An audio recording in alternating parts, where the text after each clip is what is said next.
The departure, dreams on the horizon. The spring sun of 1847 cast a pale gold glow over the muddy streets of Independence, Missouri.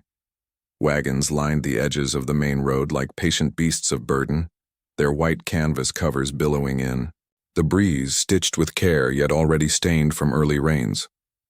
Blacksmith hammers rang in steady rhythm, children darted between wheels and oxen yokes, and women's skirts gathered dust as they hurried to secure provisions. The air itself buzzed with both promise and dread, the promise of Oregon's fertile valleys, and the dread of the thousands of miles of wilderness that stretched between dream and reality. For Samuel Carter, a former schoolteacher widowed, 2 winters before, the preparations felt less like adventure and more like final judgment.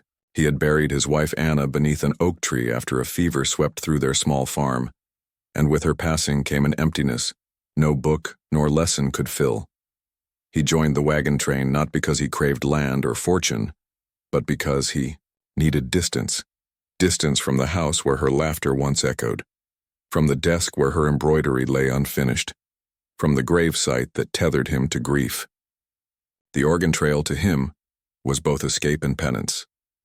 Beside him worked the Millers, a family of 5 whose wagon brimmed with barrels of flour and salted pork.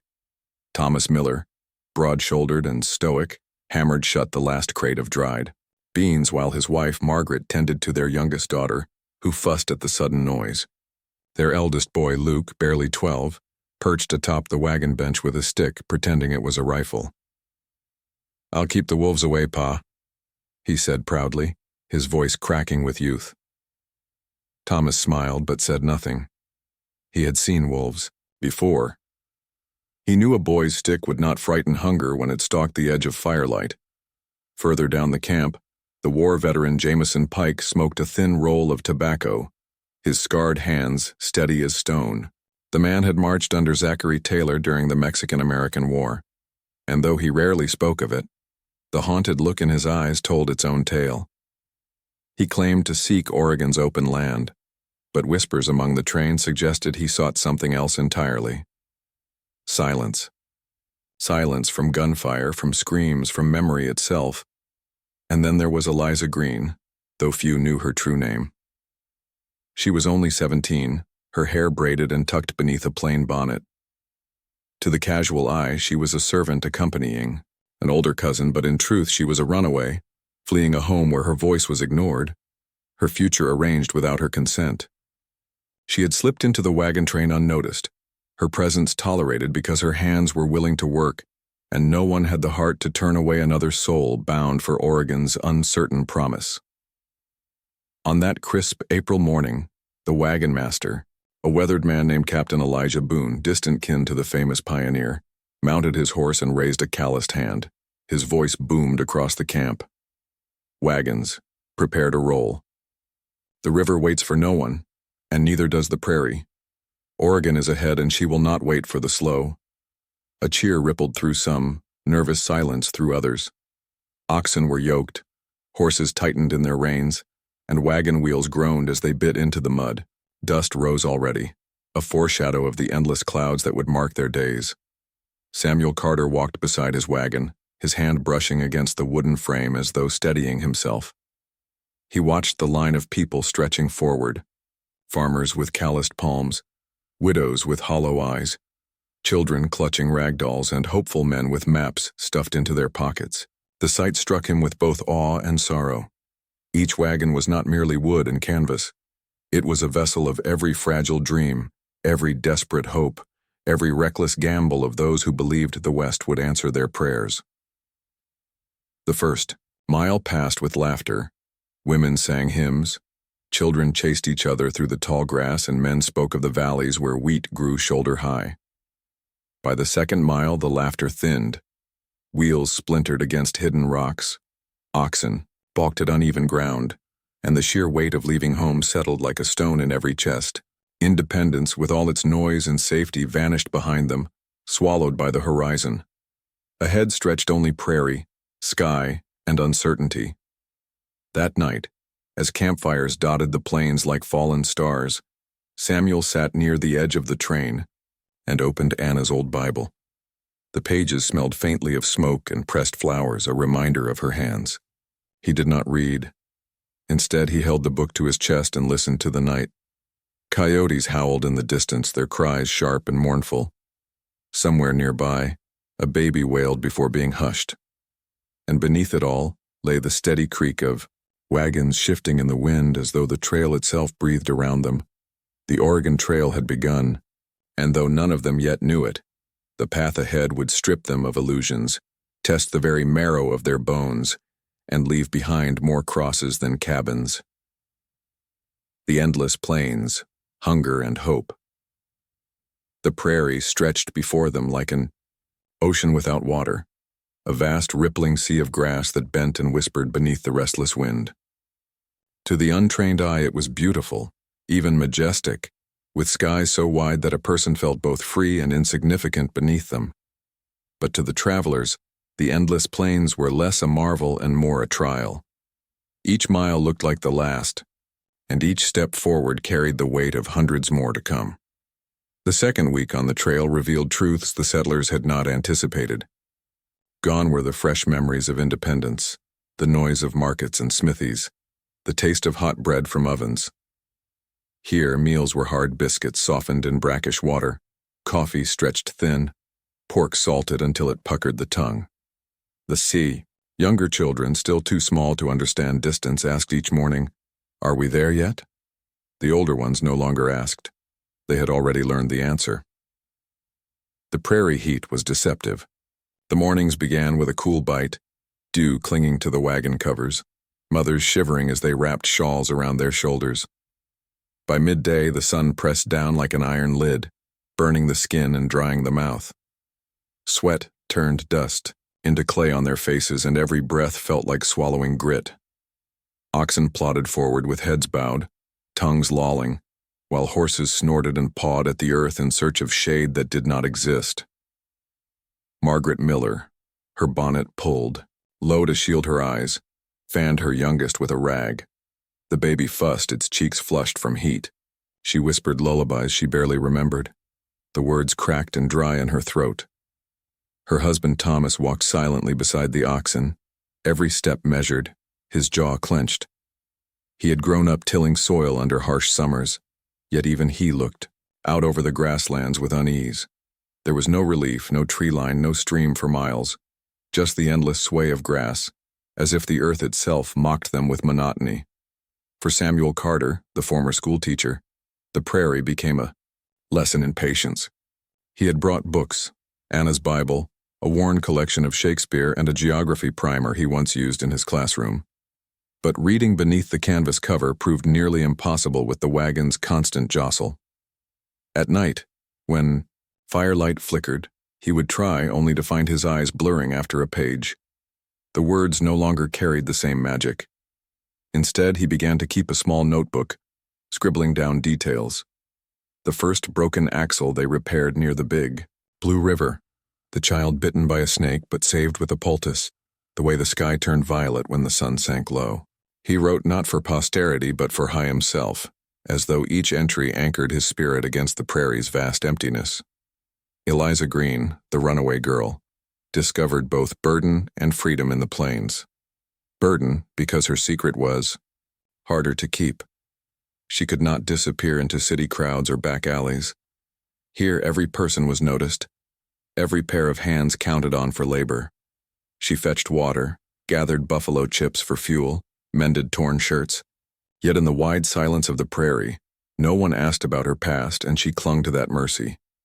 Sometimes when the moon rose and the camp quieted, she would climb a small rise near the wagons and stare at the horizon. Out there lay Oregon, not just land, but a chance to choose her own path. The prairie, however, was not empty. It was alive with swarms. Grasshoppers descended like living storms, their wings rattling, their bodies crunching beneath boots. Clouds of gnats swirled so thick they turned faces into welts.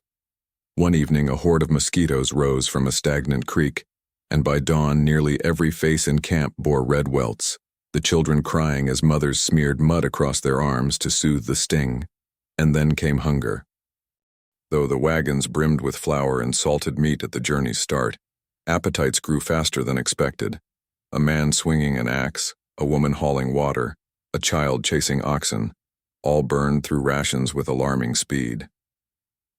By the end of the second week, whispers began.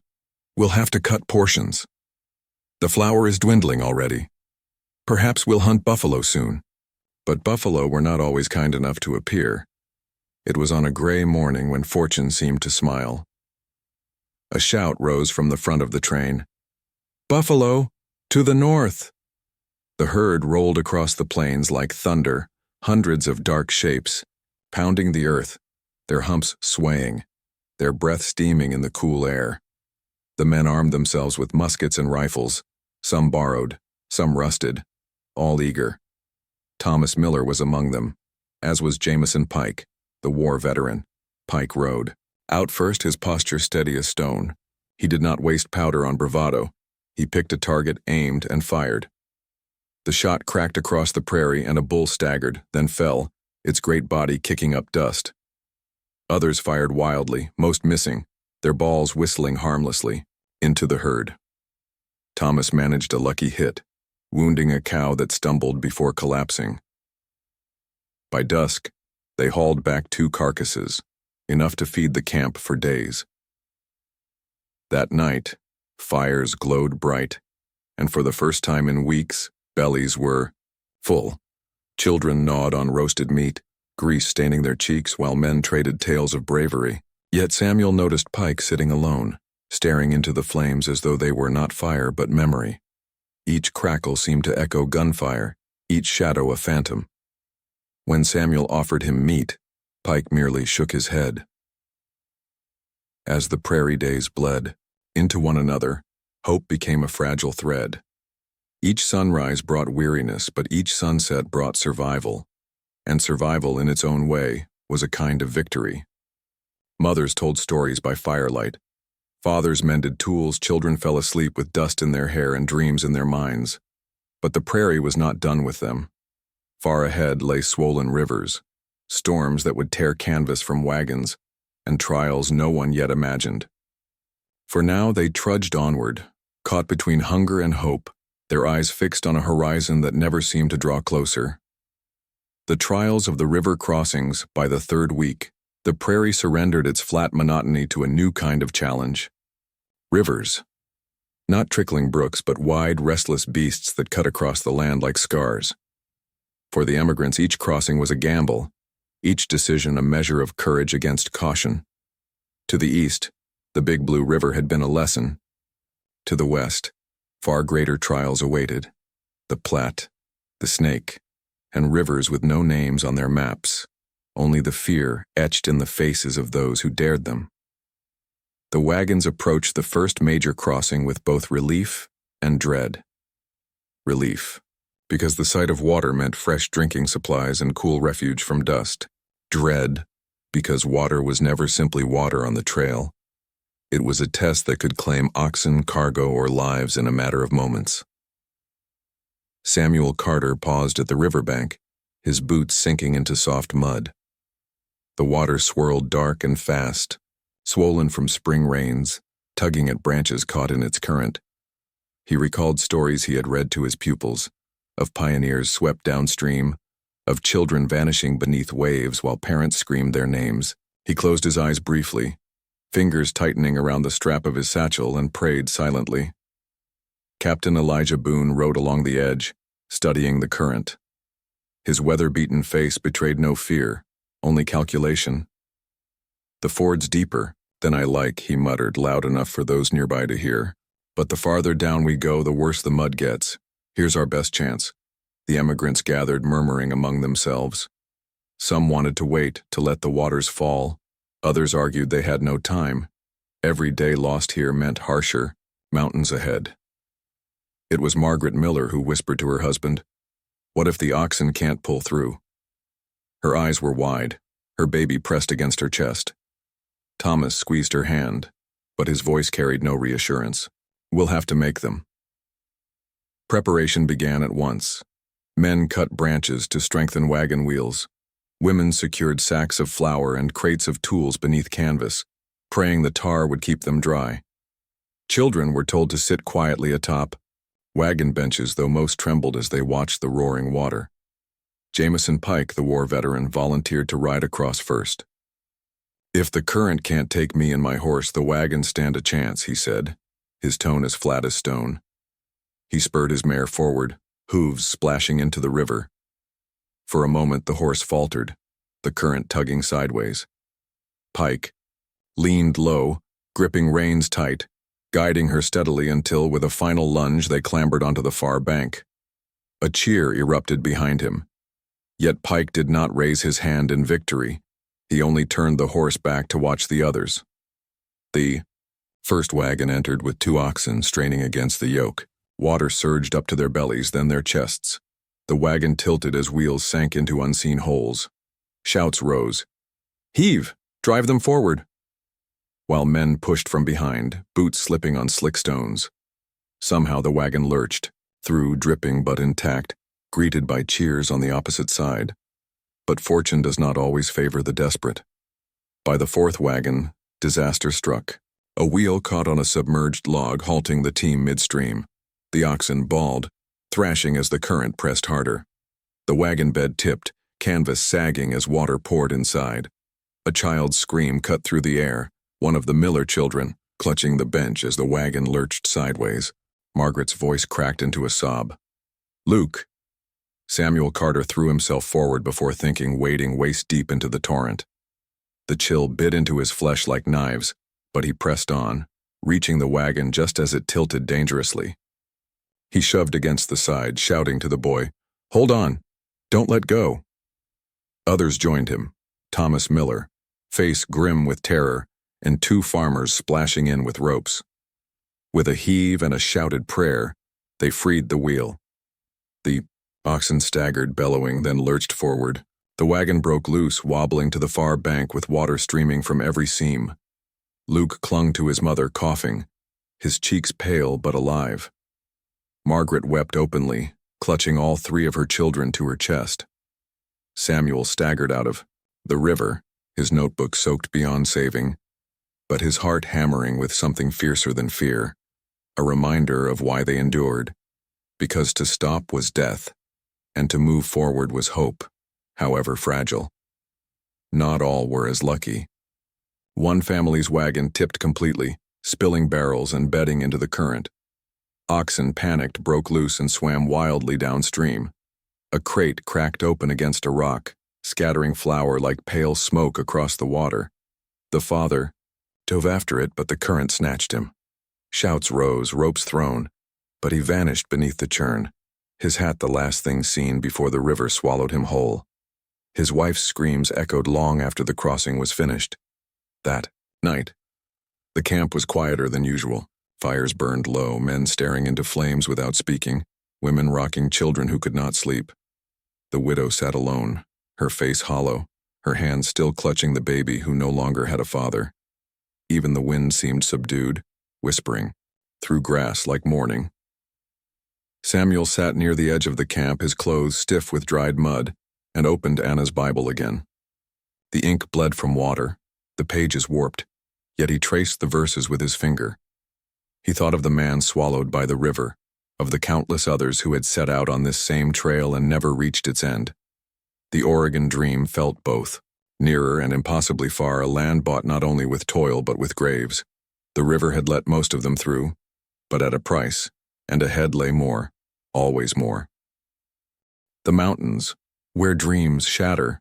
The first glimpse of the Rocky Mountains rose like a jagged promise on the horizon, their snow-capped peaks glinting against the sky, majestic yet foreboding. For weeks the emigrants had trudged across, plains that never seemed to end, but now the land lifted sharply, and the trail climbed into something altogether different. Wilderness not meant for the faint-hearted. At first, there was awe. Children gasped at the sight of slopes wrapped in pine forests, their eyes wide as though the mountains were the gates of heaven. Mothers pointed at waterfalls spilling silver against rock, and even weary fathers stood taller, imagining the valleys beyond where fertile land awaited. For a moment, the hardships of the plains seemed almost worth it, but awe quickly turned to fear. The trail narrowed as it wound into the foothills, no longer a wide path for wagons, but a twisting scar across rock and soil. Wheels groaned, axles snapped, and oxen strained against inclines that seemed to grow steeper with every mile. Where once the prairie offered grass for grazing, here the animals found little but sparse brush and hard earth. Their ribs began to show, and their steps slowed, each beast of burden a mirror of the people who drove them. Samuel Carter walked beside his wagon, his breath ragged in the thin air. His legs ached as though every step was carved into stone, but his gaze kept drifting upward to the peaks. They seemed eternal, unmoving, as if mocking the frailty of those who dared to cross them. He wondered if Anna, his late wife, would have found them beautiful, or if she would have feared them as he now did. Margaret Miller stumbled on loose gravel, catching herself against the side of the wagon. Her baby whimpered in her arms, too restless to sleep. Thomas pressed a hand to her shoulder. "We'll rest soon," he said, though his eyes betrayed doubt. The mountains gave little space for rest. Each bend revealed another climb, another stretch of exhaustion. One evening, after hours of dragging wagons up an incline so steep it left palms raw and bleeding, Captain Elijah Boone called a halt. Fires were lit in a small clearing, smoke curling upward against a bruised purple sky. The emigrants collapsed beside their wagons, some too tired to eat, others too tired even to speak. Jameson Pike, the war veteran, sharpened his knife by the firelight, the steel flashing with each pass of the whetstone. A farmer asked him quietly, "You think we'll make it?" Pike did not look up. "Mountains don't care if we make it," he said flatly. "It's us against them, always was." The silence that followed was heavier than stone. The first snow fell sooner than anyone expected. It came at dawn, light at first, then thickening into a curtain of white that swallowed the trail. Canvas covers sagged beneath the weight, and oxen shivered as flakes gathered on their hides. Children squealed with delight, scooping snow into their hands and until the cold numbed their fingers and mothers pulled them back to the fires. The novelty wore off quickly. Snow meant danger, hunger, and death if they lingered too long. Captain Boone ordered wagons lightened. "If we're to make it through the pass before winter sets in, we travel faster," he said. His words carried no room for argument, and so families faced the cruelest of choices, what to leave behind. Samuel watched as men tossed heavy furniture onto the roadside, tables, trunks, even an organ one family had carried all the way from Illinois. Women wept as they watched quilts, heirlooms, and books burn in hastily made bonfires. Every item left behind was a memory severed, a piece of the past abandoned to the mountain winds. Samuel's hands trembled as he held Anna's rocking chair, the one piece of her he had carried this far. He set it gently against a pine tree, whispering, "Forgive me," before turning away. The trail steepened further. Wagons tipped dangerously on sharp switchbacks, and ropes were tied to keep them from tumbling into ravines. Men shouted, their voices hoarse as oxen bellowed and strained. More than once a wheel splintered, sending crates spilling across the rocks. Repairs cost precious time, and time was what the mountains devoured fastest. Then came the storm. It struck without warning, a wall of wind and snow that howled through the pass like a beast unchained. Canvas tore, fires died, and people huddled beneath wagons, clutching each other for warmth. The cold cut deeper than any blade, creeping into bone and spirit alike. One child's cry weakened into silence before dawn, his small body wrapped hastily in a blanket and buried beneath frozen soil while his mother wailed into the storm. By the second day, food ran low. The buffalo meat was gone, flour reduced to crumbs, coffee stretched so thin it was nothing but bitter water. Oxen collapsed on the trail, their ribs sharp beneath hide, their tongues swollen. When one fell and could not rise, Thomas Miller took up his rifle. He hesitated only once before firing. That night, the camp ate in silence, chewing tough meat while the fire hissed against snow. Yet even in despair, small acts of kindness bloomed. Eliza Green, the runaway girl, offered her only blanket to cover Margaret's baby, though it left her shivering through the night. Samuel, with hands raw and bleeding, lifted crates for widows who had no one left to help them.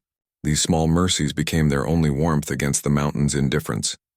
When at last the storm broke and the sun returned, the trail was littered with graves. Crude wooden crosses jutted from the snow, each one a silent reminder of the price the mountains demanded. And still the peaks rose higher ahead. The mountains were not yet done with them. Disease and desperation. The silent killer. The mountains had bruised them, but the valleys beyond gave no rest. The trail dipped into lowlands where marshes spread wide, and the air grew heavy with dampness.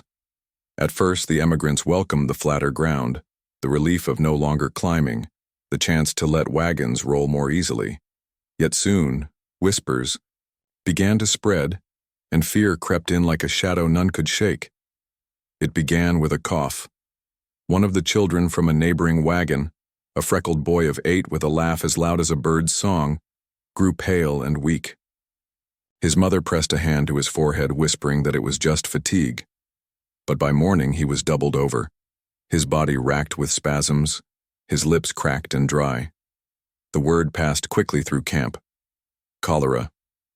The name alone carried terror. Everyone on the trail had heard stories. Wagon trains where half the travelers were buried before reaching the Platte. Rivers lined with graves marked only by initials carved into wood. Cholera was no respecter of age or strength. It struck children and hardened men alike, stealing breath and life within hours. By the second night, the boy was gone. His mother's cries echoed through camp, raw and unending, until even the prairies seemed to fall silent. The men dug a shallow grave, the soil wet and heavy, and lowered him down, wrapped in a quilt. A crude cross was fashioned from branches, tied with rope. The train moved on the next morning, but the sound of her wailing seemed to follow them long after, and the sickness spread. Samuel Carter noticed it first in the way people walked. Shoulders hunched, steps slower, eyes glazed with fever. He recorded the signs in his notebook with shaking hands: sudden cramps, unstoppable thirst, skin gray like ash. The words blurred as though the sickness itself infected the ink. Samuel prayed over his notes as if prayer alone could keep it from leaping off the page. Margaret Miller clutched her children tighter each night, whispering psalms while Thomas boiled water again and again, as if the act could wash fear away. Their eldest, Luke, asked, "Will it come for us too?" And Margaret's voice trembled as she replied, "Not if we keep strong." But she did not believe her own words. Eliza Green, the runaway girl, was among the first to volunteer when mothers needed help washing the sick, fetching water, or sitting through the night by fevered brows. She tied cloth around her mouth, not knowing if it would help, but refusing to stand by while others suffered. Yet each act of kindness weighed heavy, for she watched people slip away, no matter how tightly she held their hands. Captain Elijah Boone tried to maintain order, his voice loud and firm. "We'll keep the wagon spaced. No one drinks from the river without boiling. We move faster, the farther from the marsh, the safer." His commands were met with nods, but behind his back murmurs grew. Some whispered that the sickness had come because of sin, others that Boone's leadership had cursed them. In the dark, fear grew sharper than knives. One evening, Samuel sat by the fire, Anna's Bible open in his lap, when Jameson Pike dropped onto the log beside him. The war veteran's face was shadowed, his eyes hollow. "I've buried men before," Pike said flatly, "on battlefields and ditches. But this is worse. War at least gives you an enemy. This," he gestured at the camp, the coughing, the shallow graves. "This fights us from the inside. How do you march against that?" Samuel had no answer. By the end of the week, they had buried 6. The ground beside the trail bore more wooden markers than campfires. Some were carved with names, others, too hurried, bore only initials. Travelers passing from other wagon trains told them they had seen hundreds more graves ahead, each one a warning carved into the earth. Yet amid despair, life persisted. On a cold dawn, as mist curled over the grass, a cry rose from one of the wagons, not of grief but of birth. A young woman, barely 20, had gone into labor during the night. Her husband, frantic and pale, called for help. Women gathered quickly, their hands sure though their hearts trembled. Hours passed, the mother's screams mingling with the groans of the sick, until at last a wail rang out, the thin, fierce cry of a newborn child. The camp erupted in relief. Mothers wept openly, fathers bowed their heads, and even hardened Pike allowed a flicker of something like hope in his eyes. They named the child Grace. That night, as the baby slept bundled against her mother's chest, Samuel Carter wrote in his notebook, "Amid death, life still finds us." The trail takes, but it also gives. He looked at the rows of crosses and then at the swaddled infant and whispered, "Perhaps this is why we go on." But the sickness did not relent. It clung to them like a shadow, striking without pattern, stealing the strong as easily as the weak. Each mile forward was a gamble, whether the next sunrise would find them alive or lying beneath another crude cross on the endless trail. Betrayal and resolve, human nature, tested. The trail beyond the sickness should have felt like a reprieve, but instead it revealed something darker. The sickness had not only hollowed out bodies, it had hollowed out trust. By now, weeks of hardship had stripped the emigrants to their barest selves. Hunger gnawed at bellies, ribs showed through thin shirts, tempers flared over the smallest sparks.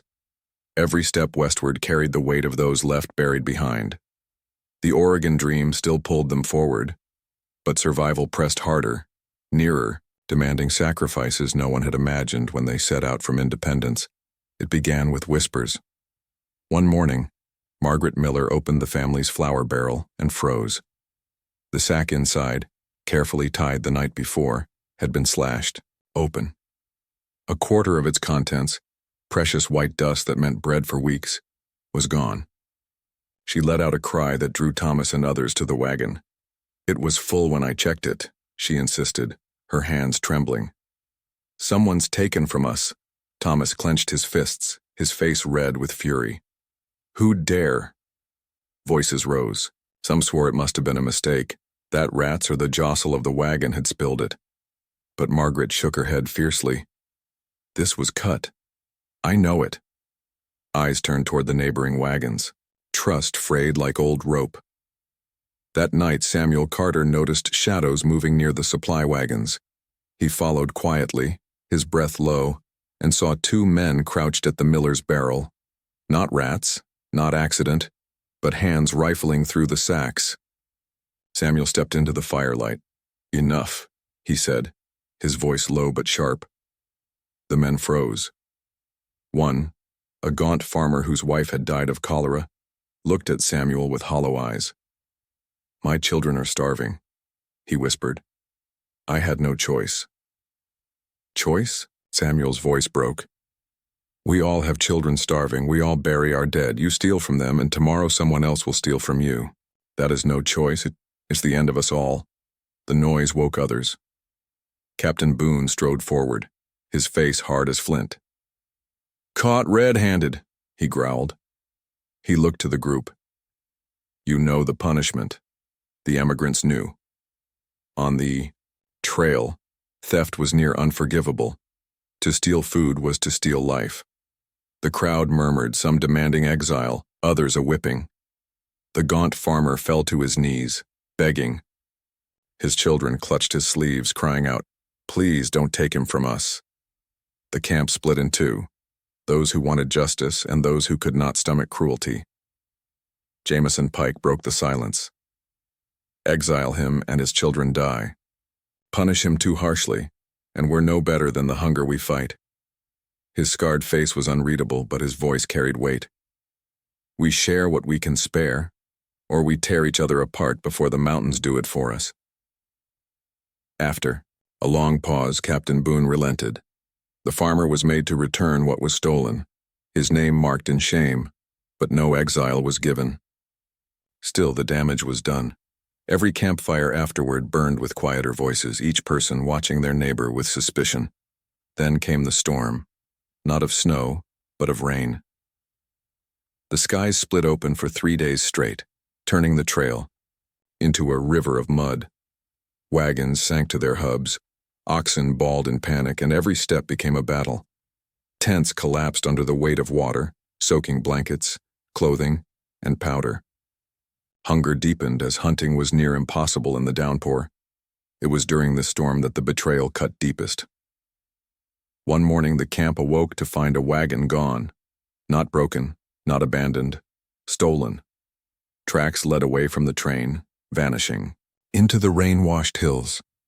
Inside that wagon had been supplies pooled for the whole train, barrels of flour, salted meat, tools meant to carry them through the last stretch to Oregon. The fury was instant. "They've doomed us." Thomas Miller roared, his voice raw. "Whoever's taken that wagon has murdered us all." Eliza Green trembled as she listened, her heart pounding. She had seen one of the men leave during the night, a trader who had joined the wagon train late, always boasting of what he'd do with land in Oregon. She had been too afraid to speak, thinking he'd return. Now her silence felt like a crime. Samuel placed a hand on her shoulder. "You did not betray us," he said gently. He did. The wagon train held a meeting, rain pouring down as they shouted beneath dripping canvas.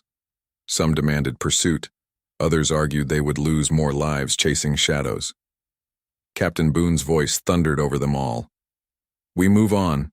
The trail punishes enough without us wasting strength on vengeance." But the decision left wounds no storm could wash away. That night Samuel sat with Pike near the fire, the rain hissing against the flames. Pike's voice was low. "Men break easier than wagons. You put them under weight long enough and you'll see what they're made of."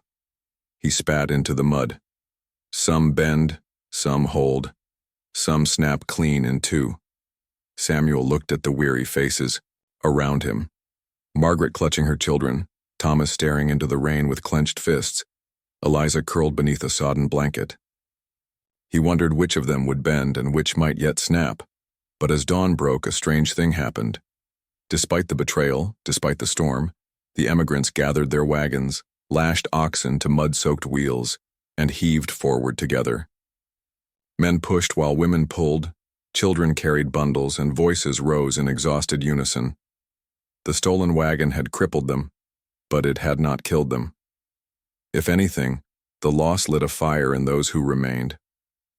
For in the face of betrayal, they had chosen not to break, but to endure, and the trail stretched on, waiting to test that choice again.